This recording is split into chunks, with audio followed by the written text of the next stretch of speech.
Sir बोल रही नहीं दे रहा। बोलते हैं अटेंडेंस अभी लगानी ना, 1-2 मिनट वेट करें जरा।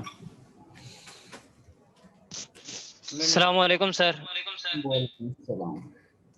चलें जी, अटेंडेंस लगा लेते हैं पहले, फिर जरा करते हैं। जी सर। अस्सलाम वालेकुम सर। वालेकुम अस्सलाम, वालेकुम अस्सलाम। चलें जी, अब्दुल रहीम रऊफ।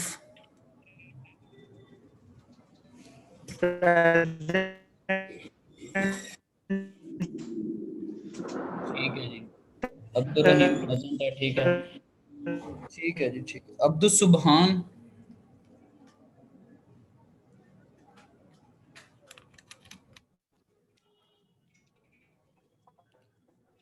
अब्दुल सुबहान नहीं है। अली हसन। Yes sir. ठीक है। अमीर हमजा। अमीर हमजा नहीं है मौजूद। ओके जी। आसिफ रहमान। Yes sir. ठीक है जी। दानियाल अली।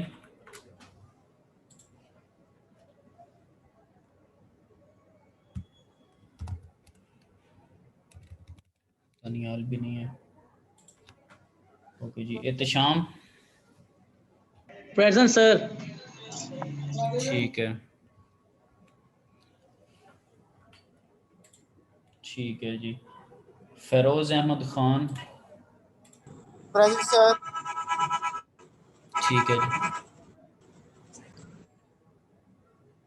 हमील ठीक है जी। हमील जफर। Present sir. ठीक है। हुमैर अनवर। Present sir. ठीक है। मोहम्मद उमैर। Yes sir. ठीक है।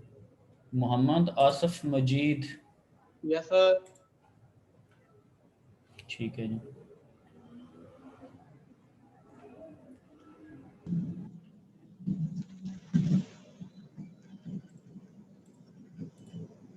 मोहम्मद आसिफ मजीद भी हो गया। मोहम्मद जुनेद असलम। Present sir. ठीक है।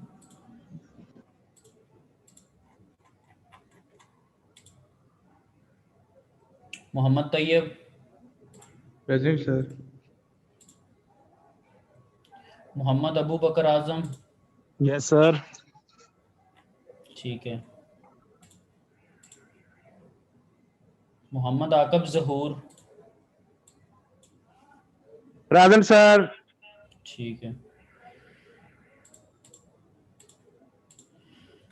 ठीक है जी। मोहम्मद असद अशरफ। प्रेजेंट। ठीक है।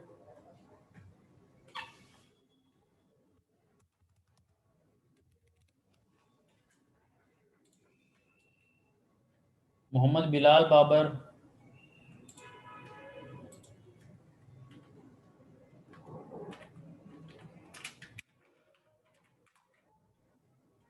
प्रेजेंट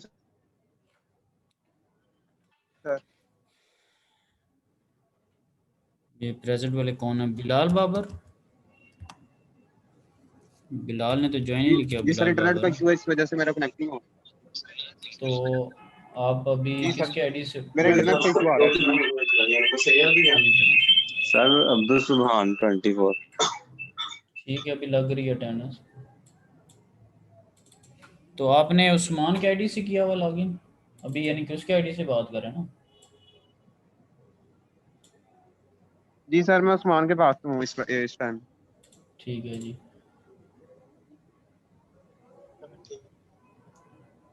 मोहम्मद बिलाल जुनैर। प्रेजेंट।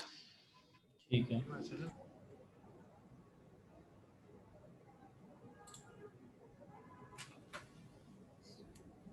मोहम्मद हुसनैन।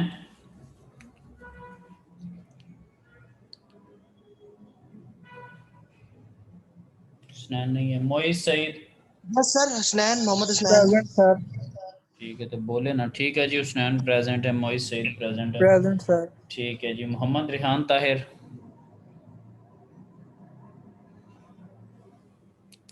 रेहान था। रेहान नहीं है। ठीक है जी। मोहम्मद शाहजेब अशफाक। Present. ठीक है। मोहम्मद उस्मान।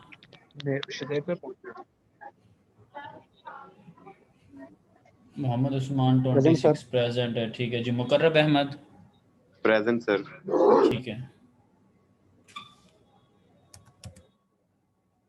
ठीक है जी। उमर शाहिद।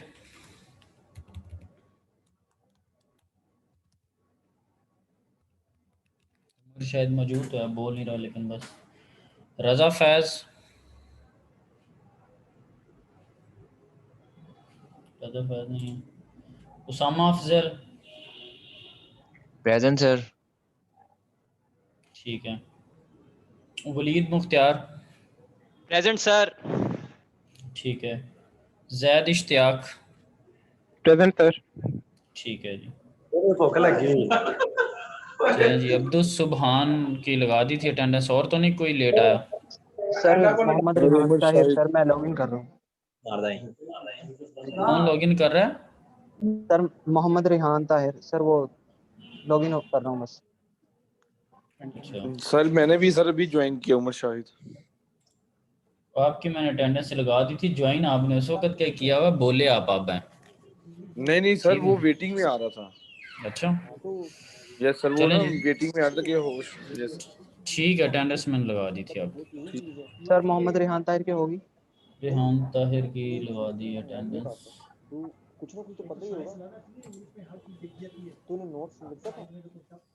चलें जी। अच्छा, क्विज चेक करके ना मैंने उसके मार्क्स वगैरह लगा दिए थे।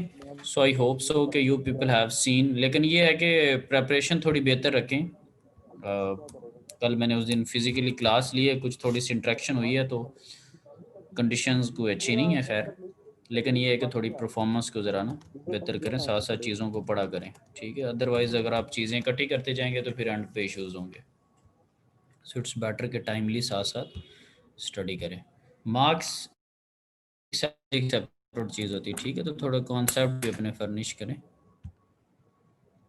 अभी तक तो सिंपल ही हैं चीज़ें, कोई इतना ज़्यादा डिफ़िकल्टी लेवल नहीं है इसका, और होपफुली रहेगा भी इसी तरह ही।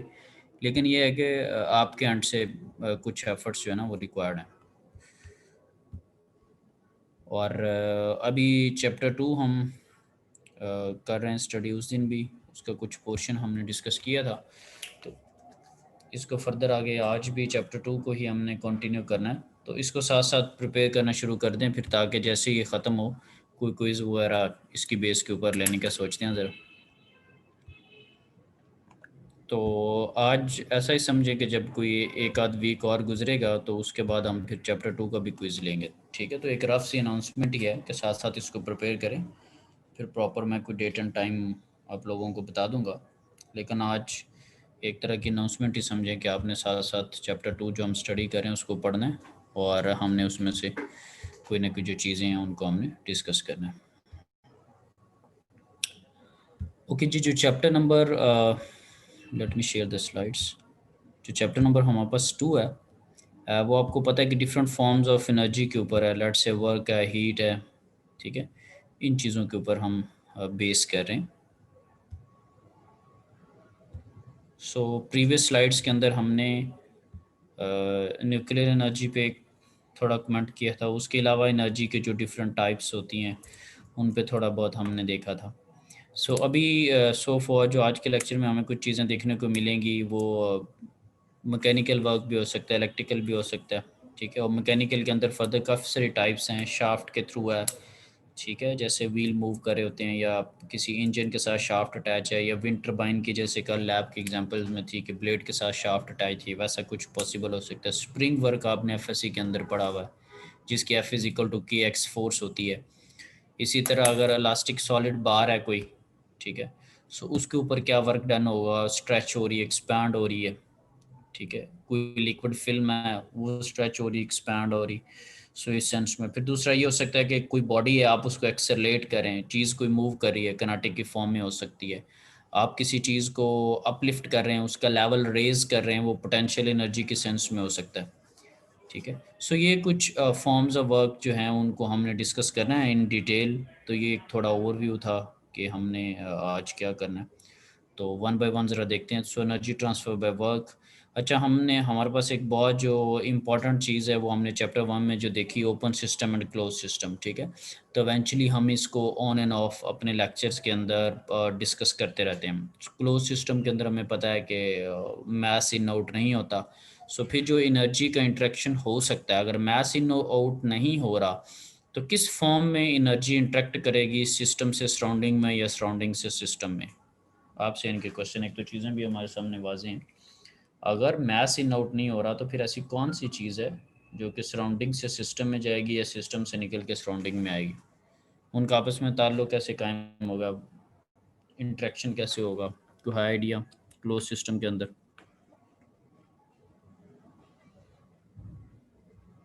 सर हीट या वर्क से ही सर। हीट या वर्क से। सो क्योंकि 3 टाइप का हमारे पास जो है वो इंटरेक्शन हो सकता है, या तो मैस की वजह से या हीट की वजह से या वर्क की वजह से। तो ओपन में तो तीनों चॉइसेस हैं, क्लोज सिस्टम में हमारे पास हीट या वर्क की वजह से होगा, ठीक है। और उन्हीं को हम ज़रा स्टडी करते हैं। अच्छा, ये बड़ी एक इम्पॉर्टेंट चीज़ है कि हीट और वर्क ना, एक तो रफ सा आप लोगों के जहन में होगा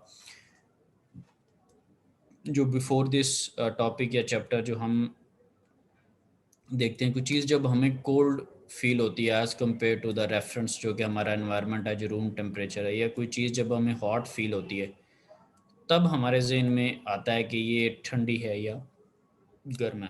तो हीट के सेंस में हमें पता है कि लेट से रूम टेम्परेचर 25 है, तो हमारे प्रीवियस कॉन्सेप्ट्स ये कहते हैं कि अगर 25 या इससे थोड़ा एक्सीड होता है तो हम उसको हीटिंग की सेंस में कह रहे होंगे। जैसे आप वाटर को बॉयल कर रहे थे या स्टीम ले रहे हैं, या आप कोई फर्नेस है उसके अंदर कोई चीज़ बर्न कर रही है, या आपकी गाड़ी है उसके अंदर कंबस्शन हो रही है, या किसी पावर प्लांट के अंदर कंबस्शन हो रही है। सो इस सेंस में हमारे पास हीट का और फिर वर्क का हमारे जहन में ये ख्याल आता है कि जब किसी चीज़ पे कोई फोर्स लगती है और वो कोई सर्टन डिस्प्लेसमेंट या डिस्टेंस कवर करती है तो हम कहते हैं कि ये वर्क डन हुआ है। और उनमें से अगर दोनों में से कोई एक भी एलिमेंट नहीं होता तो हम कहते हैं वर्क डन नहीं हो रहा। फॉर एग्जांपल, फोर्स अगर नहीं लग रही तो अंडरस्टूड सी बात है डिस्प्लेसमेंट नहीं होगा, वर्क ज़ीरो है।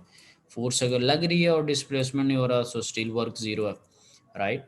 सो इस तरह की कुछ चीज़ें हैं जो कि हमारे माइंड में, अब हमने ये डिसाइड करना होता है सिस्टम की। जब हम बात करते हैं तो हम बाउंड्री के ऊपर डिसाइड करते हैं कि आया कि ये हीट इंटरेक्शन था या वर्क इंटरेक्शन था। तो सबसे पहली चीज़ ये है कि हम बाउंड्री के ऊपर डिसीजन लेंगे। और बाउंड्री कौन सी होती है? फॉर एग्जांपल, अगर आपके पास कोई सिस्टम है, ठीक है, मैं सपोज एक बना देता हूँ, अगर कोई आपके पास सिस्टम है तो सिस्टम और सराउंडिंग को जो चीज़ सेपरेट कर रही होती है वो आपके पास बाउंड्री है। तो बाउंड्री के ऊपर हमने देखना है कि क्या फिनोमेना कर हुआ है। Either that is due to the temperature difference, तो फिर हीट है, और अगर टेम्परेचर डिफरेंस के अलावा कोई चीज़ है तो फिर वो आपके पास वर्क डन है। तो बाउंड्री के ऊपर हमने डिसीजन लेना है कि ये क्या हो रहा है, ठीक है। और फिर ये है कि ये हीट या जो वर्क हैं ये पॉइंट डिपेंडेंट फंक्शंस नहीं है, ये पाथ डिपेंडेंट होते हैं। फॉर एग्जांपल, मैं एक पीवी डायग्राम बनाने की कोशिश करता हूँ। सपोज ये वॉल्यूम है और ये प्रेशर है, ठीक है। सो जैसे जैसे आपको पता है कि वॉल्यूम बढ़ेगा प्रेशर कम होता जाता है, ठीक है। यानी कि अगर प्रेशर ज़्यादा तो उसका मतलब है कि वॉल्यूम कम है, ठीक है। ये मैंने एक कर्व बना दी। सो ये आपको पीवी डायग्राम को लेट से रिप्रेजेंट करी। तो वर्क या जो एनर्जी होती है वो किसी एक पॉइंट पर डिपेंड नहीं करती। फॉर एग्जांपल, अगर मैं ये एक पॉइंट हाईलाइट कर दूं, मैं कहता हूं जी मेरे पास 5 मीटर क्यूब वॉल्यूम है, ये मैं कह सकता हूँ। ये क्या चीज़ है? ये पॉइंट डिपेंडेंट, एक स्पेसिफिक पॉइंट पे। क्या किसी ने कभी कहा है कि इस पॉइंट पे क्या वर्क डन होगा? नहीं। वर्क डन तब होता है जब आप एक पॉइंट ए से चल के बी पे आते हैं। तो जब आप ए से चल के बी पे जाएंगे, यानी कि जब कोई डिस्प्लेसमेंट होगा तभी वर्क होगा ना। डिस्प्लेसमेंट कैसे होगा? आपकी कोई ना कोई इनिशियल और फाइनल पॉइंट्स आएंगे ना, आपकी स्टार्टिंग और एंडिंग आएगी ना, आपका स्टार्टिंग पॉइंट और डेस्टिनेशन पॉइंट आएगा ना। तो ये जब दो स्टेट्स मिलती हैं तो आपको पता है फिर वो प्रोसेस बन जाता है, फिर वो पाथ बन जाता है। सो ये हीट या जो एनर्जीज़ हैं ये पाथ डिपेंडेंट फंक्शंस, और पाथ कब बनता है? जब दो स्टेट्स मिलती हैं। प्रेशर जो है वो पॉइंट डिपेंडेंट है, यानी कि किसी पॉइंट पे आप कह सकते हैं इस पॉइंट पे ये प्रेशर है, इस पॉइंट पे ये टेम्परेचर है, इस पॉइंट पे ये वॉल्यूम है। तो ये जो मैं बातें प्रेशर, वॉल्यूम, टेम्परेचर इस तरह की चीज़ों की कर रहा हूँ, ये पॉइंट डिपेंडेंट है। किसी भी आप लेट से जी इनिशियल स्टेज पे क्या टेम्परेचर है वो आप बता सकते हैं, इस पॉइंट पे क्या टेम्परेचर है वो भी आप बता सकते हैं। वॉल्यूम क्या है वो भी आप बता सकते हैं, ठीक है। सो जो एनर्जी होती है, हीट हो या वर्क हो, वो पाथ डिपेंडेंट फंक्शन होते हैं कि एक पॉइंट से चल के दूसरे पॉइंट पे जाएंगे तभी कुछ होगा। और पाथ बड़ा इंपॉर्टेंट है। फॉर एग्जांपल पाथ की आपने यूएमटी आना है, ठीक है, आप अपने घर से यूएमटी को एक रास्ता आता होगा, मल्टीपल बल्कि पाथ्स हैं, तो आपको पता है कुछ रास्ते जो हैं वो करीब से पड़ते हैं, क्लोजेस्ट पाथ है, कोई जो है वो दूर से। तो आप कौन से पाथ को चूज़ करते हैं जब कहीं जाना होता है?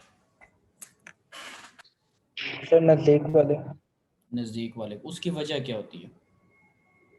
सर टाइम कम लगता है, टाइम के अलावा भी कुछ होंगी चीज़ें। एनर्जी भी कम लगती है, यानी कि हम जल्दी पहुंच जाते हैं वो।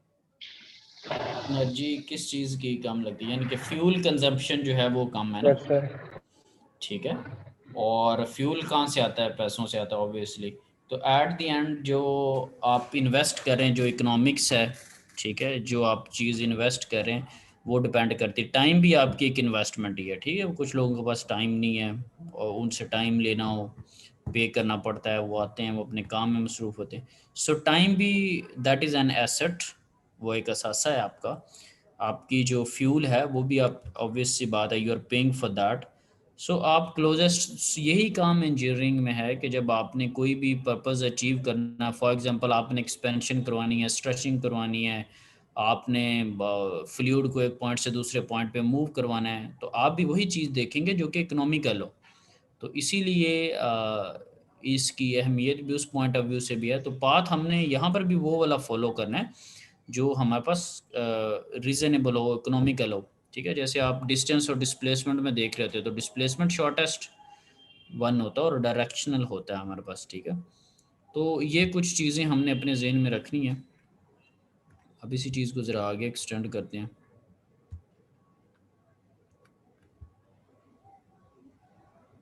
अभी जो है वो हम इस काबिल नहीं हुए अभी कि हम डिसाइड कर सकें हीट है या वर्क है। अभी हम इसी चीज़ को स्टडी करें।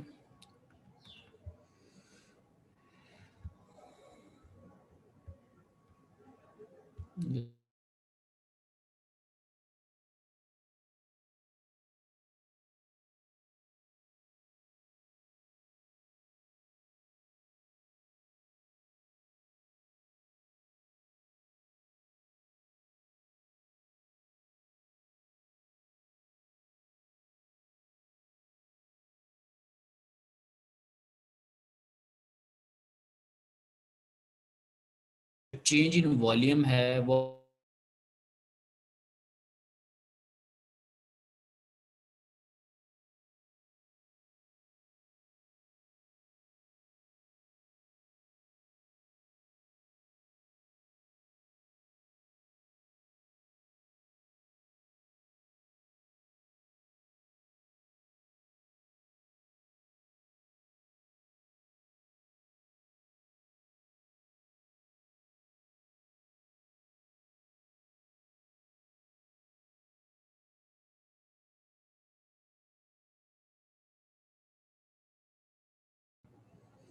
Sorry for interruption. चलें जी। कोई बात नहीं सर। हाँ जी, अच्छा, हमारे पास स्लाइड्स अभी शेयर नहीं होंगी। Let me share the slides.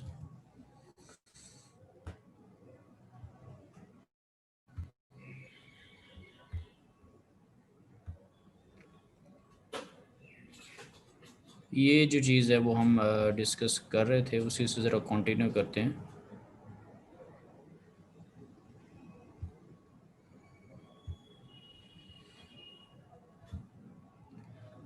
Okay जी, हमारे पास ये जो भी प्रोसेस डायग्राम हमारे सामने नज़र आ रही, प्रोसेस ए और प्रोसेस बी, तो दोनों जो प्रोसेसेस हैं उसमें 2 क्यूबिक मीटर से 5 क्यूबिक मीटर की तरफ जो है वो वॉल्यूम इंक्रीज़ हो रहा है। तो दोनों के अंदर अगर हम देखें तो change in volume 3 cubic metre है। लेकिन अगर आप प्रोसेस को देखें तो प्रोसेस बी पर जो है वो ज़्यादा एनर्जी यूटिलाइज हो रही है और प्रोसेस एक हो रही।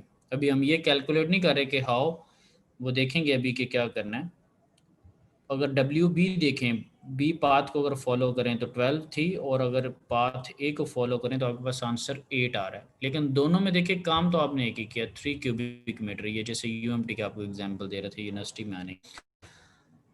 सो यहाँ से ये डिसाइड हो गया कि एक तो पाथ डिपेंडेंट है, फिर उसकी बेस के ऊपर आपके पास एनर्जी लग रही है कि आप क्या, और आइडिया कैसे हुआ है 12 आएगा और डब्ल्यू ए के लिए 8 आएगा, वो तो हम पूरी प्रॉपर कैलकुलेशंस करेंगे। लेकिन अभी फिल वक्त हम ये जज कर सकते हैं कि ए वैल्यू कम क्यों है और बी के ज़्यादा क्यों है, ये जजमेंट अभी भी हो सकती है।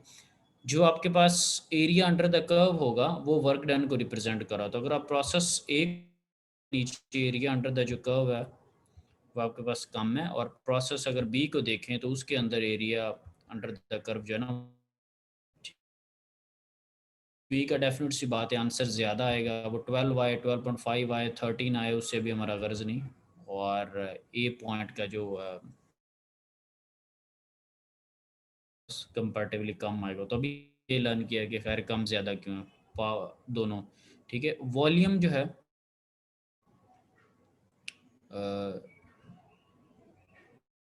जो आपके पास वॉल्यूम है V1 एंड V2, ठीक है, ये पॉइंट 2 मीटर और क्यूबिक मीटर, और इस पॉइंट पे आपने लिख दिया 5। वर्क पे आप ऐसा नहीं कर सकते कि W2 क्या है या W1 क्या है, ठीक है। वर्क की बेस के ऊपर जो है वो आप ऐसा नहीं कर सकते, ठीक है जी, राइट। Yes sir. सो अब वॉल्यूम जो है, वॉल्यूम को देखें, आपके वॉल्यूम के लिए आप उनको पॉइंट फंक्शंस कह रहे हैं, ठीक है, किसी एक पॉइंट पे डिफाइन हो सकते हैं। जब आप हीट और वर्क की बात करें तो आप उनको पाथ फंक्शंस कहते हैं, ठीक है। और एक और पॉइंट फंक्शंस होते हैं किसी स्पेसिफिक पॉइंट पे जो पे डिपेंड करते होते हैं, लाइक वॉल्यूम्स, उनके लिए आप एग्जैक्ट डिफरेंशियल्स यूज़ करते हैं, जैसे यहाँ पर डी यूज़ हुआ हुआ ना, ठीक है। इंटीग्रेशन ली है तो उसके साथ डी वी, और फिर उसकी इंटीग्रेशन ली, चूँकि ये 1 है तो 1 की इंटीग्रेशन v हो जाएगी, आपने लिमिट्स लगा दी v2 माइनस v1, और that is equal to change. तो जब आप एनर्जी की बात करते हैं जो कि पाथ डिपेंडेंट फंक्शंस होते हैं, तो उसके साथ जो है वो सिग्मा या डेल्टा जो यहाँ पर मेंशन है वो आप यूज़ करते। अब उसका मतलब क्या होता है, अब यहाँ पर अगर देखें तो जो उसका आंसर लिखा हुआ वो आपने लिखा हुआ W12, तो ये बता रहा है कि आप पॉइंट 1 से जब पॉइंट 2 पे जा रहे हैं तो जो प्रोसेस बन रहा है उसके जी है उसको आप यहाँ पर यूज़ करेंगे। यहाँ पर क्या है कि यहाँ पर आप देख रहे हैं कि पॉइंट 2 माइनस पॉइंट 1, ठीक है, वो कुछ और चीज़ है, इसका मतलब कुछ और है। एरिया अंडर द कर्व, अब एरिया अंडर द कर्व आप देखते हैं कि जो आपका एरिया बन रहा है उसकी शेप कैसी है। फॉर एग्जांपल अगर वो स्केयर है तो आप देख लें कि इसकी लेंथ और आपने विड्थ को मल्टीप्लाई करना, अगर लेट्स से ट्रायंगल है तो उसका देख लें कि वो हाफ बेस इनटू हाइट होना है, क्या उसका फॉर्मूला यूज़ होना, तो डिपेंड करेगा कि आपके पास शेप क्या बन रही है, एरिया अंडर द कर्व क्या बन रहा है, उसके अकॉर्डिंगली कैलकुलेशंस होंगी। सो इन शॉर्ट क्या है कि हीट और एनर्जी जो है वो पाथ डिपेंडेंट फंक्शंस हैं, पॉइंट डिपेंडेंट फंक्शंस नहीं है। किसी भी स्पेसिफिक पॉइंट पे कोई वर्क डन नहीं होता अनटिल अनलेस कि आप एक पूरा पाथ सजेस्ट करें, right.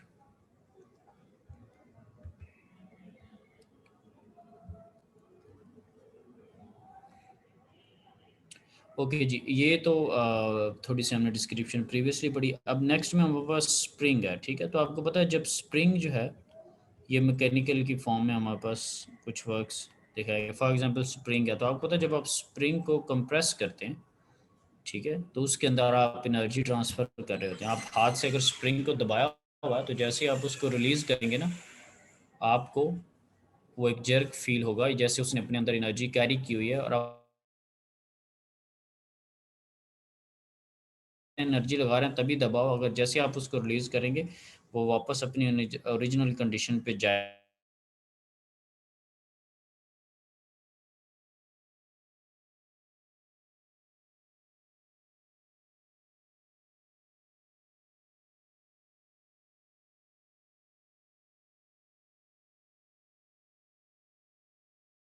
In a closed vessel इसको हिलाया ये जब शाफ्ट मूव करेगी तो ये पैडल व्हील मूव करेंगे तो कॉन्टिन्यूसली जो फ्लूइड होगा उसके साथ वो हिट करेगी। तो अब आप क्या करें, आप ये शाफ्ट के थ्रू एनर्जी ट्रांसफर करें।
अच्छा जी, पता नहीं आज क्यों जूम जो है वो बार बार तंग कर रहा है। चले खैर।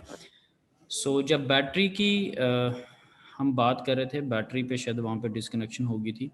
तो बैटरी की सेंस में जो वर्क होगा, आपको पता है कि पॉजिटिव और नेगेटिव टर्मिनल्स होते हैं बैटरी के। तो जब थ्रू वायर इलेक्ट्रॉन्स मूव कर रहे होते हैं, ठीक है, फ्लो ऑफ चार्जेस जब हो रहा होता है, तो बैटरी आपके पास चार्ज हो रही। तो बैटरी के सेंस में क्या कर रहे हैं, when a battery is charge electrically, energy is transfer to the battery, contents पे वर्क। तो इसमें भी वर्क है, लेकिन ये यहाँ पर कौन सा वर्क है, यहाँ पर इलेक्ट्रिकल वर्क होगा, फ्लो ऑफ चार्जेस हैं। टॉप वालों में मैकेनिकल टाइप ऑफ वर्क था। तो खैर डिफरेंट टाइप्स हो सकती है एनर्जी की, वर्क की सेंस में, हीट की सेंस में।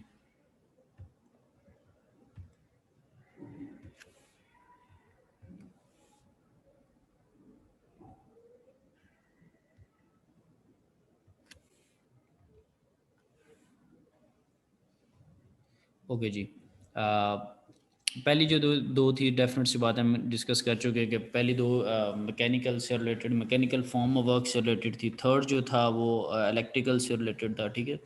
और कोई भी जब एनर्जी की बात हो रही हो या वर्क की बात हो रही हो, तो वो थर्मोडायनामिक्स की जो हमने डेफिनेट थी, ठीक है, हीट इनटू पावर। और फिर उसके बाद हमने पढ़ा था कि हम एक ब्रॉड स्पेक्ट्रम में देखेंगे, कोई भी जो फॉर्म ऑफ एनर्जी है उसकी कन्वर्जन्स को हम देख रहे हैं। तो हमारा जो कॉन्सेप्ट्स हैं वो लिमिटेड नहीं है, our spectrum is broad. Okay जी, अब एक एग्जांपल ज़रा हम देखते हैं। A candle is burning in a well insulated room. अब इंसुलेशन आपने की हुई है तो दैट इज़ ऑब्वियस के जो हीट ट्रांसफ़र है वो ना हो रही हो। तो अभी ज़रा देखते हैं ज़रा क्या सिनेरियो हमारे पास बिल्डअप होता है इसके accordingly. So candle is burning in a well insulated room, taking the room, the air plus the candle as the system.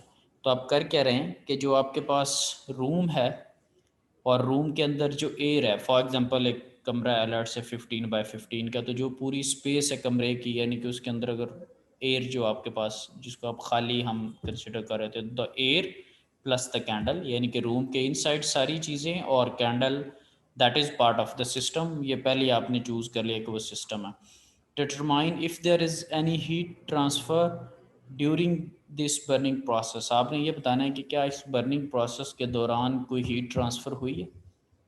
और दूसरी चीज़, if there is any change in the internal energy of the system, कि क्या system की internal energy के अंदर कोई change आया। अच्छा, ये दोनों पार्ट से पहले एक बात इसमें ऐड अप करूँ कि जब आप ये बात करें कि if there is any heat transfer, इसका मतलब क्या है। हीट ट्रांसफ़र का मतलब ये है कि सिस्टम से सराउंडिंग या सराउंडिंग से सिस्टम। सो जब भी आप ट्रांसफ़र का हम वर्ड यूज़ करेंगे तो दैट इज़ ऑब्वियस कि सिस्टम का सराउंडिंग के साथ इंट्रैक्शन को हम डिस्कस करें। तो एक तो ये ज़हन में रखना है कि हीट ट्रांसफ़र हुई है या नहीं हुई, और दूसरा ये है कि ये कैंडल है उसको आप बर्न कर रहे हैं, लाइट भी, रोशनी भी कमरे में होगी, और इस तरह का सारा सिनेरियो बिल्डअप होगा। अगर कैंडल के करीब हाथ लेके जाएं तो माइट भी आपको हीट भी फील होगी। तो अब बताना ये कि क्या इसकी इंटरनल एनर्जी के अंदर कुछ चेंज आएगा या नहीं आएगा, और तो आपके क्या व्यूज़ हैं इसके बारे में।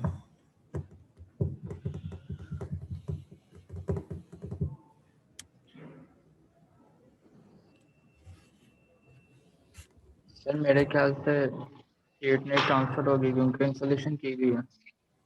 ठीक है जी, एक कमेंट हमारे पास आया कि हीट ट्रांसफ़र नहीं होगी क्योंकि हमने इंसुलेशन की हुई है। दूसरे पार्ट पे क्या कमेंट्स हैं आपके?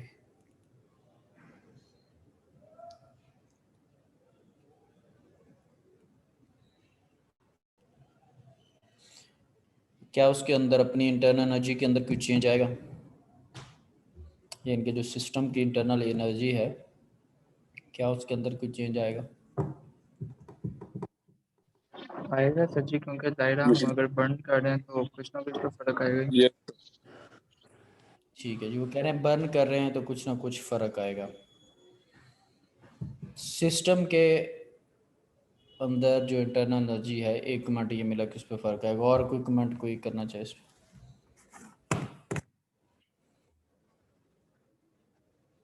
चलें जी, ज़रा वो कहते हैं ना कि लॉक करते हैं क्वेश्चन को, तो वो लॉक करने के बाद जो है ना वो देखते हैं कि क्या है, कौन बनेगा करोड़पति में नाम, इसको देखते हैं ज़रा। ओके जी, पहले पार्ट में हमने कहा था कि रूम जो है दैट इज़ वेल इंसुलेटेड, तो हमारे पास जो हीट ट्रांसफ़र है वो नहीं हो रही, ठीक है, ना सिस्टम से सराउंडिंग में ना सराउंडिंग से सिस्टम में, ड्यू टू द इंसुलेशन। सो आप उसको क्या कहते हैं, हीट को आप Q से रिप्रेजेंट कर रहे थे, तो Q is equal to 0 for this process. एक और चीज़ लिखी हुई है, as it is an adiabatic system. तो जब कोई भी आप एक ऐसा सिस्टम लें जिसके अंदर हीट ट्रांसफ़र ज़ीरो हो, राइट, उसको हम कहते हैं एडियाबैटिक सिस्टम। कहीं अगर हीट ट्रांसफ़र ज़ीरो या वेल इंसुलेशन का अगर नहीं लिखा और लिखा हुआ है कि there is an adiabatic system, तो that should be the understood thing कि ये वहाँ पर हीट ट्रांसफ़र जो है वो ज़ीरो होगा। सो ये भी हमने जो हाईलाइट किया हुआ है रेड कलर में, ये भी हमने वेल इंसुलेशन से कॉन्सेप्ट लिया है क्योंकि हमारे पास हीट ट्रांसफ़र नहीं हो रहा। ठीक है जी, तो सो इस वर्डिंग को ज़रा ज़हन में रखना है। दूसरी बात ये है कि जिस पे शायद मेरे भी कमेंट्स आपकी तरह होते होंगे और आपके भी वैसे ही हैं कि जी अंदर कैंडल है और कैंडल ने बर्न करना है और इस तरह की कुछ ना कुछ होगा। तो यहाँ पे ज़रा लेट्स से इसको ज़रा डिस्कस करते हैं। सबसे पहली बात तो ये कि जो एयर मौजूद है सिस्टम के अंदर और जो कैंडल है वो आपका सिस्टम था। अब कैंडल बिफोर द बर्निंग जो कैंडल के अंदर एनर्जी है वो in the form of chemical energy है, कुछ केमिकल से मिल के बनी हुई है, धागा वगैरह उसके अंदर होगा, तो मोम जिसको हम कह रहे हैं। सो ये किसी न किसी मटेरियल से मिल के बनी है और इसके अंदर जो एनर्जी है वो in the form of chemical energy है बिफोर बर्निंग, राइट। तो अब आपने इसको बर्न कर दिया, बर्न जब आप इसको करेंगे तो अब क्या होगा, अब वही केमिकल एनर्जी कुछ हीट की फॉर्म में मिलेगी और कुछ लाइट की फॉर्म में आपको मिलेगी, राइट। लेकिन अगर आप देखें तो टोटल अमाउंट ऑफ एनर्जी जो है या सिस्टम के अंदर वाली जो एनर्जी है वो वही है, वो सेम ही है, चेंज नहीं हुई। क्यों? बस उसकी टाइप चेंज हुई है, पहले केमिकल की फॉर्म में थी, अब हीट की फॉर्म में या आपको लाइट की फॉर्म में इस सेंस में नज़र आ रही। तो अब ज़रा देखते हैं, ये इन वर्डिंग ज़रा पढ़ लेते हैं। The internal energy involves energies that exist in various forms, ये सेंसिबल, केमिकल, लेटेंट, न्यूक्लियर, ये हमने पीछे डेफिनेशन पढ़ी। तो किसी भी फॉर्म में internal energy within the system exist कर सकती है। सो हुआ क्या यहाँ पे, during the process just describe part of the chemical energy is converted to sensible energy, light की फॉर्म में चली गई है, हीट की फॉर्म में चली गई है, पीछे आपने डेफिनेशंस देखी। तो फॉर्म से फॉर्म चेंज हुई है, कोई और चेंज नहीं आया। इंटरनल जो एनर्जी थी उसकी मिकदार वही है, वो वही चीज़ें, बस कि लेट से सम जौल्स थे तो अब भी कुछ जौल्स ही हैं, या पहले कुछ किलो जौल्स थे तो अब भी कुछ किलो जौल्स ही हैं।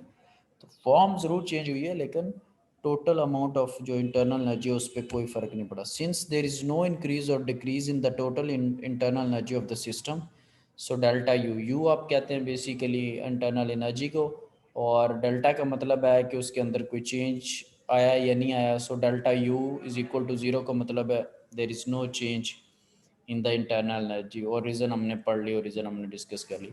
सो that was the example sir number one. एक चीज पूछनी थी इसमें कि जब जी हम जी। कोई क्लोज सिस्टम वगैरह में, जैसे हमने इसमें कैंडल रखी, तो वो जब हम कैंडल को चलाएंगे तो ऑक्सीजन की कमी हो जाएगी, तो कैंडल वो बुझ नहीं जाएगी, यानी कि वो आग तो तभी चलती है ना जब उसे ऑक्सीजन वगैरह मिली हो। वो आपकी बात ठीक है, लेकिन रूम के अंदर ऐसा नहीं है कि लेट से उसको आप उसके अंदर मुकम्मल तौर पर कोई भी ऑक्सीजन के पार्टिकल्स ना हो या उस पर लग ना रही हो। ये है कि इंट्रैक्शन बस जस्ट आपने ऑफ किया है, उससे पहले तो वो सिस्टम एग्जिस्ट करता होगा ना, उससे पहले तो वो रूम एग्जिस्ट करता होगा ना, उसके अंदर ऑक्सीजन वगैरह होगी ना। जब आपने वेल इंसुलेशन किया तो वो सिस्टम के जो अंदर चीज़ है वो अंदर ही उसके रहेगी। ऐसे तो नहीं है कि जब इंसुलेशन करने लगे तो सर। ऑक्सीजन निकाल के इंसुलेशन हम उसकी करेंगे। तो जो उसके अंदर चीज़ें थी वो उसके अंदर ही रह गई हैं, बस उनका इंट्रैक्शन ख़त्म हो गया। ठीक है, तो ओके ऐसा नहीं सर। होगा। ठीक है जी, ओके जी। अब एक और ज़रा हम एग्जांपल देखते हैं। ओवन की एग्जांपल है पोटैटो की। क्या potato initially at a room temperature, आपको पता है कि रूम टेम्परेचर अमूमन हम उसको 25 डिग्री सेल्सियस लेते हैं, is being baked in an oven that is maintained at 200 degree Celsius as shown in figure 2.23। हमारे पास ये पिक्चर मौजूद है। ठीक है जी। सो अब हमने क्या करना है, is there any heat transfer during this bake process ना, हमने ये बताना है कि इस बेकिंग जो प्रोसेस है क्या इसके दौरान कोई हीट ट्रांसफ़र हुई है या नहीं हुई। तो आप कर क्या रहे हैं कि आपने पोटैटो को बेक किया, तो हमें ऐसा फील हो रहा है कि पोटैटो को जब 25 डिग्री सी है उसको बेक करेंगे तो दैट इज़ अंडरस्टूड कि इसके अंदर हीट ट्रांसफ़र ही होनी है। तो ये बड़ी ऑकवर्ड सी हमें एग्जांपल लग सकती है, जिस बंदे को भी हीट और वर्क का डिफरेंस का नहीं आइडिया, उसके लिए ये बड़ी एक ऑकवर्ड एग्जांपल हो सकती है। एनी हो, देखते हैं जी टेक्निकली हम यहाँ पर कैसे जज करेंगे कि हीट ट्रांसफ़र हुआ है या वर्क हुआ। बेसिकली उसने क्यों लिखा हुआ is there any heat transfer during this baking process. He is going to जज के जी यहाँ पर हीट की वजह से एनर्जी ट्रांसफ़र हुई है या वर्क की वजह से एनर्जी ट्रांसफ़र हुई है। ये हमें भी पता है कि पोटैटो जो है वो बेक हो चुका है और अब उसका टेम्परेचर कुछ और है, प्रीवियसली उसका टेम्परेचर कुछ और था, राइट। सो अब पहली बात यह है कि इसमें देखें सिस्टम का उसने मेंशन किया हुआ आपको कि सिस्टम किसको लेना है।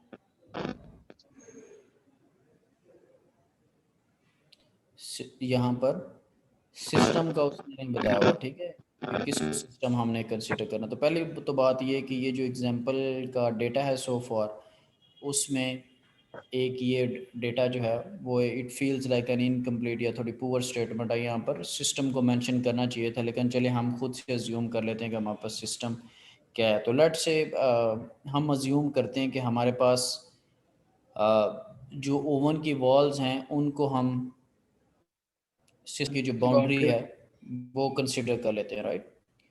और फिर हमारे पास पोटैटो मौजूद है। पोटैटो जो है वो सिस्टम के अंदर ही है, ठीक है। जो ओवन की खाली जगह है अंदर और जिस पॉइंट के ऊपर आपने पोटैटो रखा वो पोटैटो बशमूल खुद, ये सारी चीज़ें सिस्टम है। जैसे हम रूम को डिस्कस कर रहे थे तो हमने कहा air plus candle is the system. तो अभी हम जो ओवन के अंदर जो इंटरनल स्पेस है प्लस पोटैटो, उसको हम सिस्टम कंसिडर कर लेते हैं। ठीक है जी। सो अब आपके ख्याल में बताएं कि यहाँ पे हीट ट्रांसफ़र होगा या वर्क होगा, क्या होगा। सर हीट ट्रांसफर होगा। अच्छा, वजह क्या है।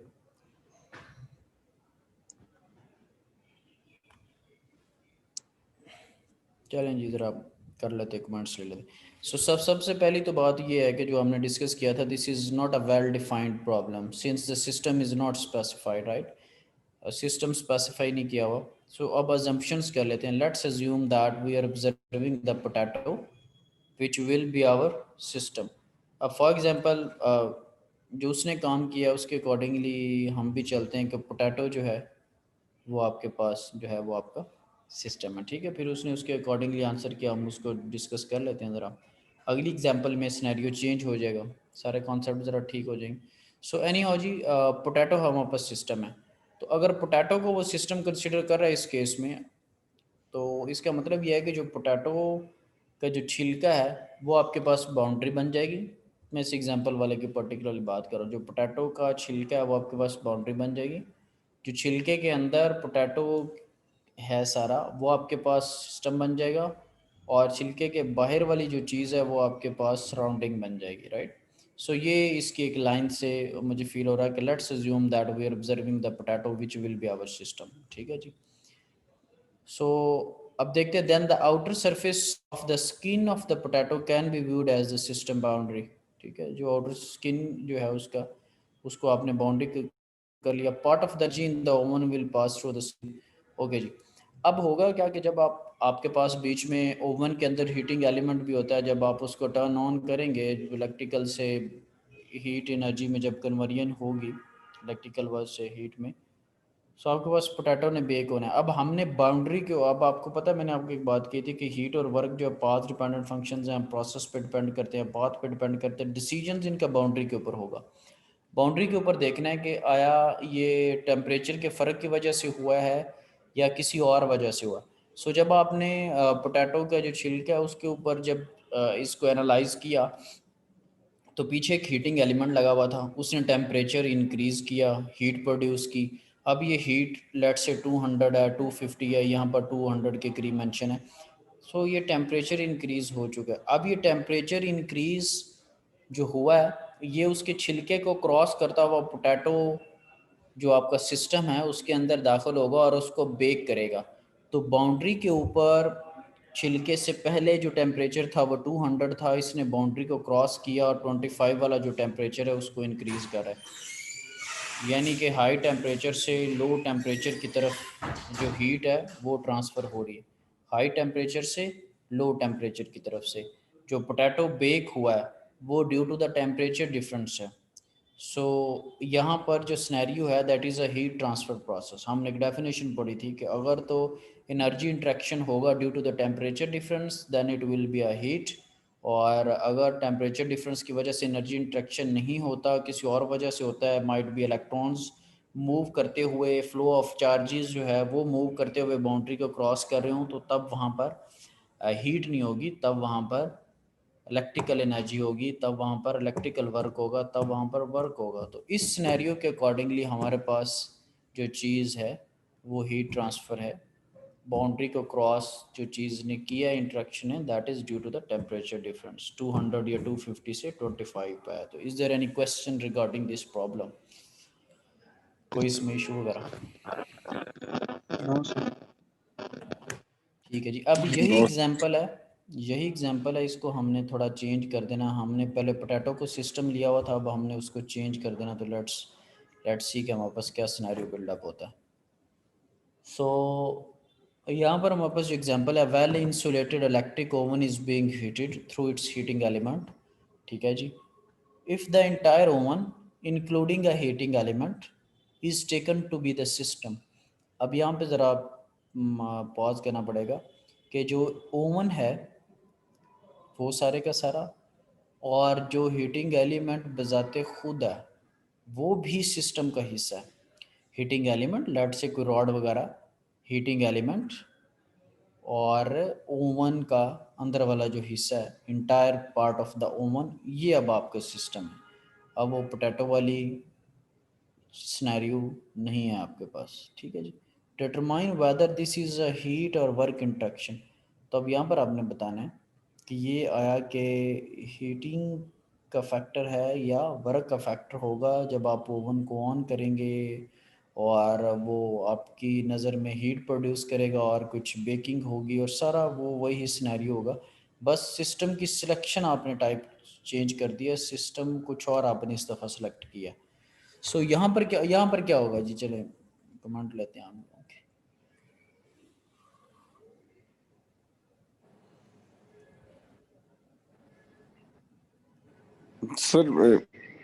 सर ये इलेक्ट्रिक ओवन है, तो इसमें जैसे आपने भी बताया कि जब चार्ज मूव होता है तो ये वर्क हो रहा होता है, जब भी मतलब कि इलेक्ट्रिसिटी के थ्रू इसको ऑन करवा रहे हैं हम।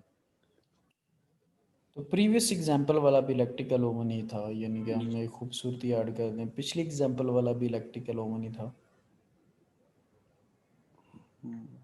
ठीक है, यानी कि दोनों के केस में अगर रीज़न इलेक्ट्रिकल है तो दोनों के केस में इलेक्ट्रिकल ओवन ही है, लेकिन उसका आंसर हीट आ गया। ठीक है सर। यहाँ पे और कोई कमेंट जी?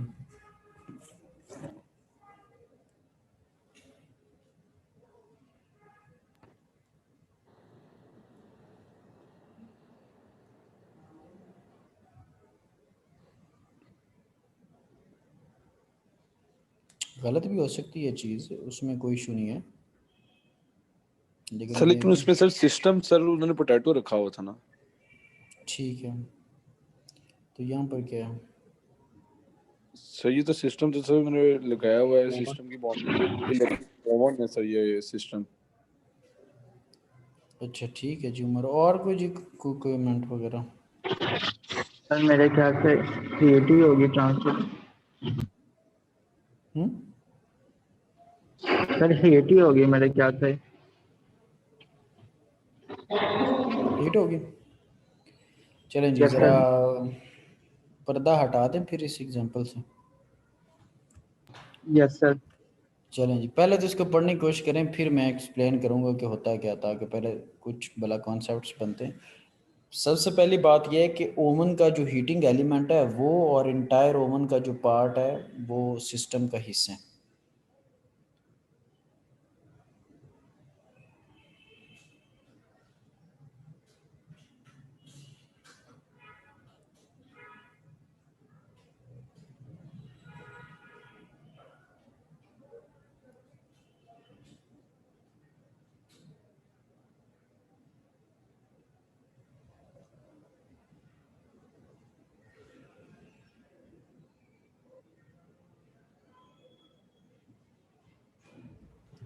यस सर समझ आ गई। यस सर आगे सर। ठीक है, तो नो डाउट कि उसने इस दफ़ा भी हीट ही प्रोड्यूस की थी, ठीक है, जो कि बज़ाहिर ओवन का काम है। ठीक है, ओवन जो अपना काम उस वक़्त कर रहा था, अब भी वही काम ही ओवन कर रहा है। यानी कि अगर हम अपनी सेंस में देखें कि ओवन, यहाँ पर अगर मैं इलेक्ट्रिकल की बात कर देता हूँ तो पर्पज़ उसका नहीं बदला। ठीक है, अब हो क्या रहा है कि हीटिंग एलिमेंट, चलें पढ़ तो लिया, वापस उस पे ले जाता हूँ मैं एग्जांपल पे ना, इसको मैं बोर्ड मार्कर से ज़रा बताने की कोशिश करता हूँ।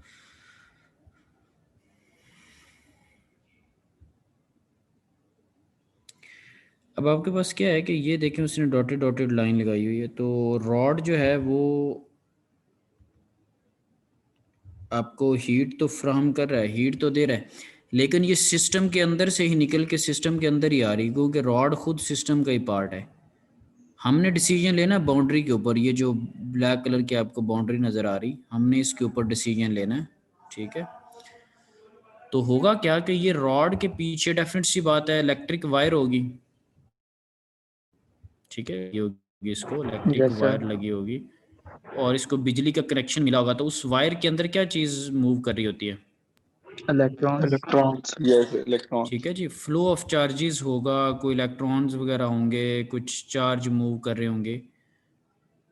तो रॉड तो आपने सिस्टम का हिस्सा ले लिया, तो रॉड के पीछे क्या होगी? वायर होगी। वो वायर बेसिकली बाउंड्री को क्रॉस कर रही है ना।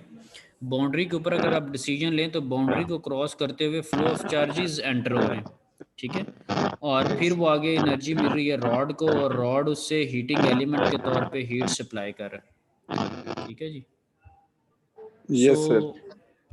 हमारे पास बाउंड्री के ऊपर जब हमने डिसीजन लिया तो उसके अकॉर्डिंगली हमें पता चला कि बाउंड्री के ऊपर फ्लो ऑफ चार्जेस एंटर हुए हैं सराउंडिंग से सिस्टम के अंदर।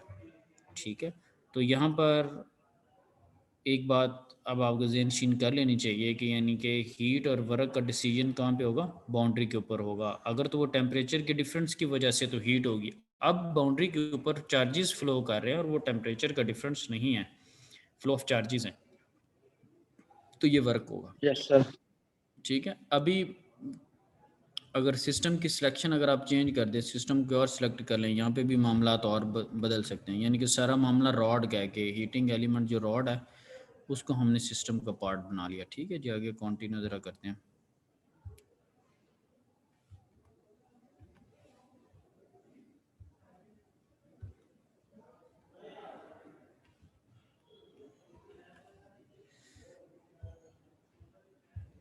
जस्ट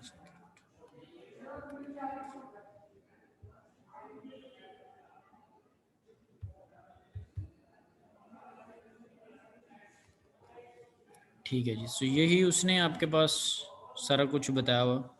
ठीक है, कि टेम्परेचर के डिफरेंस की वजह से नहीं हुआ, इलेक्ट्रॉन्स क्रॉस कर रहे हैं बाउंड्री को, तो ये वर्क डन हुआ है। तो वो मैंने आपको वैसे भी बता दिया। अब उसने कहा कि आंसर द क्वेश्चन इन पीछे जो एग्जांपल गुजरी if the system is taken as only the air in the oven without the heating element. अब ये बताएं कि अगर हीटिंग एलिमेंट को मैं सिस्टम का पार्ट नहीं लेता तो तब हीट होगी या वर्क होगी? हीटिंग एलिमेंट सिस्टम का पार्ट नहीं है तो सर तब हीट होगी।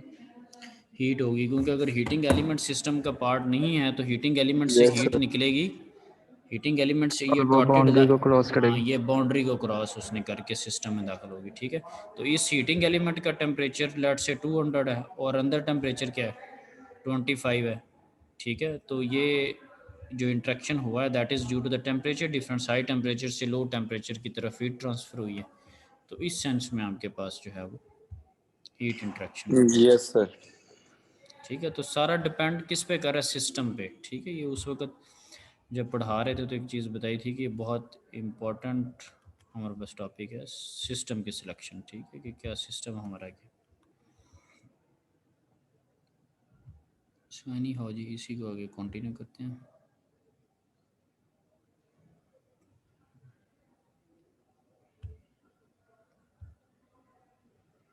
अब नेक्स्ट में हमारे पास इलेक्ट्रिकल वर्क है, और इलेक्ट्रिकल वर्क में जो ज़्यादा जिससे आप फेमिलियर हैं वो मेरे ख्याल से पावर है। ठीक है, फॉर्मूला का आइडिया है पावर का, क्या फार्मूला होता है? Yes sir, P is equal to V I और P is equal to I square R, P is equal to V square over are.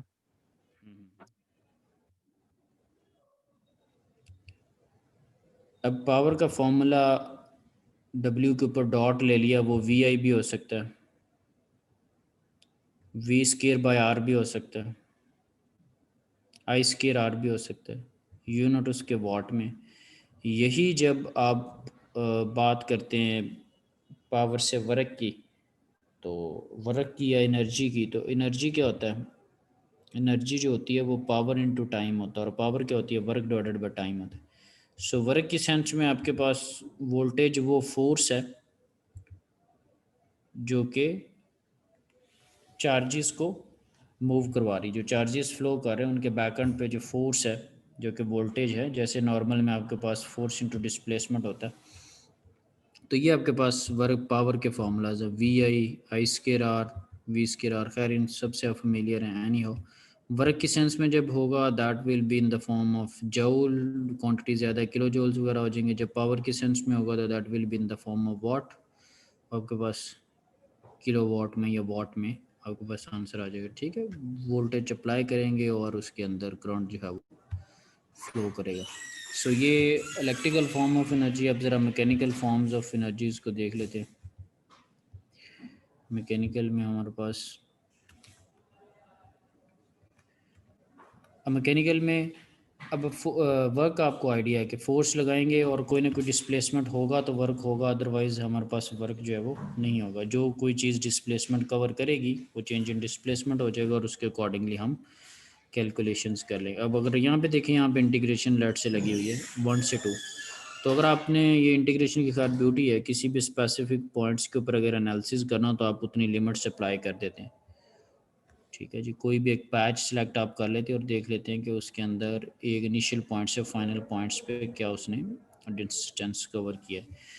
चलें जी, अब इसी तरह सबसे पहले देख लेते हैं कि शाफ्ट वर्क को ना। अब शाफ्ट वर्क को आपको पता है टरबाइन के सेंस में भी आपने देखा कि ब्लेड्स लगे होते हैं लेट से, अगर उन पे एयर हिट करती है जिसके अंदर काइनेटिक फॉर्म ऑफ एनर्जी है, हाफ एम वी स्केयर है, उसने उसको मैकेनिकल में चेंज कर देना। सो फॉर एग्जांपल ये आपके पास इंजन है, इंजन लेट से अगर एक शाफ्ट को रोटेट करवा रहा है, उसके आगे प्रोपेलर लगा हुआ है, ये माइट भी जो आपके पास कश्ती वगैरह होती है, बोट्स वगैरह, उनके अंदर ऐसा सिनेरियो अक्सर आपने देखा होगा कि इंजन है और जो शाफ्ट लगी हुई, प्रोपेलर लगा हुआ, प्रोपेलर वर्क कर रहा है, एक्शन रिएक्शन के थ्रू वो आगे को मूव कर रही है। कोई भी ऐसा सिनेरियो हमारे पास हो सकता है। या दूसरे सेंस में अगर इंजन है हमारे पास, तो उसको जब आप कंबस्शन करते हैं, कंबस्शन के बाद आपका 4 स्ट्रोक है या 2 स्ट्रोक है, जो भी उसकी टाइप है, ठीक है, डीजल है या पेट्रोल पे है, जो भी सिनेरियो है, वो क्या होगा कि शाफ्ट को रोटेट करता है और उसके अकॉर्डिंगली आगे व्हील रोटेट कर रहे होते हैं। सो ये हमारे पास जो ऐसा वर्क डन होगा वो शाफ्ट वर्क डन। लेट से हाइड्रो, आपके पास इलेक्ट्रिसिटी का कम्बिनेशन, अगर डैम है तो एक स्पेसिफिक हाइट से अगर वाटरफॉल कर रहा है तो ब्लेड्स के ऊपर जब हिट करेगा तो बैक एंड पे शाफ्ट घूमेगी, वो जनरेटर को चलाएगी। अगेन वो भी आपके पास मैकेनिकल एनर्जी है, शाफ्ट का वर्क है। So shaft work is the work that is put into or extracted from a rotating turbo machine component. अब मशीन का जहाँ पे भी सेंस आती है आपके जहन में कोई मैकेनिकल सॉर्ट ऑफ कॉन्सेप्ट्स आ जाता है। जैसे अभी आप एक कोर्स भी पढ़ेंगे इलेक्ट्रिकल मशीन्स का, जिसके अंदर आप मोटर्स और जनरेटर्स और इस तरह की चीज़ों को डिस्कस कर रहे होंगे।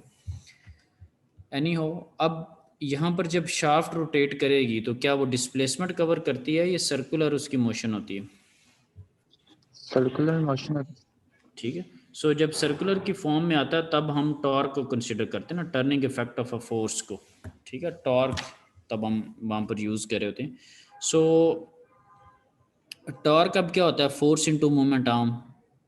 Torque is equal to force into moment arm. तो फोर्स क्या होगी? Torque divided by moment arm. अब वर्क का सिंपल फॉर्मूला क्या होता है? फोर्स इंटू आपके पास जो डिस्प्लेसमेंट उसने कवर किया। ठीक है, तो जो चीज़ें एक्सेलरेट कर रही होती हैं, आगे पीछे मूव कर रही होती हैं, उनकी जो फोर्स होती है वो तो सिंपल फोर्स है जो भी आप कंसिडर कर रहे होते हैं।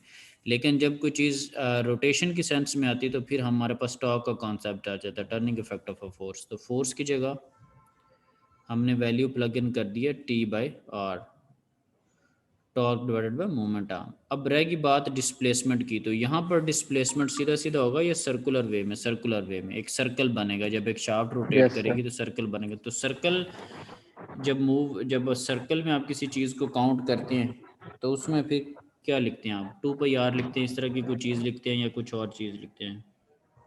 सर 2πr 2πr लिखते हैं जी। ठीक है जी, चलें जी। सर्कल की सेंस में आपने जो है वो 2πr लिखा। यहाँ पर एक और चीज़ आप देख रहे होंगे, मैं उसको हाईलाइट करता हूँ ज़रा। 2π, अच्छा ये कैसे पता चलेगा एक चक्कर लग गया, 2 लग गए, 3 लग गए? ये सर्कुलर जो मोशन है तो नंबर ऑफ रोटेशंस का कैसे पता है? 1 2 3 4 5 6, ये साथ में n ऐड किया हुआ है जो आपको बता रहा है नंबर ऑफ रोटेशंस। सपोज आप सीधा सीधा जो एक्सेलरेट करते हो वो तो आपको पता है ना कि क्या डिस्टेंस कवर किया, 5 है, 3 है, 4 है, 6, आप कैलकुलेशंस करें। तो जब सर्कुलर वे में होगा, सपोज अगर एक आप पॉइंट 12 से चले, 12 पे वापस आ गए, तो कोई देखेगा वो तो इट फील्स लाइक उसी पॉइंट पे खड़ा हूँ, लेकिन आपने एक पूरा एक सर्कल कंप्लीट कर लिया, फिर चले। सो वो n बता रहा होगा, ठीक है, कि क्या कितने टाइम्स वो चीज़ आपके पास हो चुकी है। सो जब आप इसको कैलकुलेट कर रहे हैं प्रॉपर, तो आपके पास ये आ रहा है 2πnt। ठीक है जी, ये आपके पास वर्क है। इसी को जब आप डिवाइडेड करें तो वो आपके पास पावर बन जाती है और वर्क के ऊपर डॉट आ जाता है। W डॉट का मतलब है कि that is power, work has been divided by the time. So जब आप इस फॉर्मूला को टाइम से डिवाइड करेंगे, इसको मैं टाइम से डिवाइड कर देता हूँ, लेट्स से यहाँ पर जो उसने किया हुआ, ठीक है, तो आपके पास फिर n डिवाइडेड बाय टाइम वो क्या बन जाएगा? और जैसे आपके पास मोटर होती है, आप उसको RPM कह रहे होते हो, रेवोल्यूशंस पर मिनट। वैसे तो वो रेवोल्यूशन थी कि 1 रेवोल्यूशन, 2 रेवोल्यूशन, 3, तो जब आपने उसको टाइम से डिवाइड कर दिया तो वो फिर RPM बन जाएगी, रेवोल्यूशंस पर मिनट। आपको पता है अक्सर आपने मोटर की स्पीड को जब आप देख रहे होते हैं मैकेनिकल की फॉर्म में, तो आप उसको RPM में काउंट कर रहे होते हैं, कितने RPM पे चल रही है, राइट। तो रेवोल्यूशन पर मिनट के एक मिनट के अंदर कितनी रेवोल्यूशंस हो रही हैं, वो शाफ्ट कितनी रोटेट कर रही है, वो रोटर उसका होता है वो कितना रोटेट कर रहा है, राइट। तो उसका फॉर्मूला बन जाएगा 2πn.t। n डॉट आपके पास RPMs हैं और t आपके पास टॉर्क है, पाई कांस्टेंट है, 2 भी आपको पता है कांस्टेंट है। ठीक है जी, बस आज के लिए जो है वो अगली एक एग्जांपल आपको दिखा के एंड कर देता हूँ। इसी के ऊपर ये 2πn डॉट के ऊपर जो है वो हमारे पास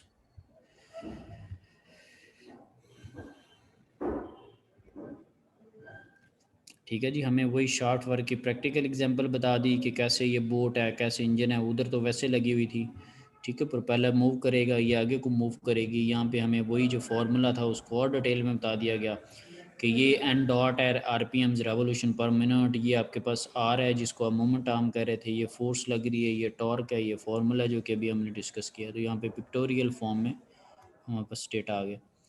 तो ये एक शॉर्ट से हमारे पास एग्जांपल है कि डिटरमाइन द पावर ट्रांसमिटेड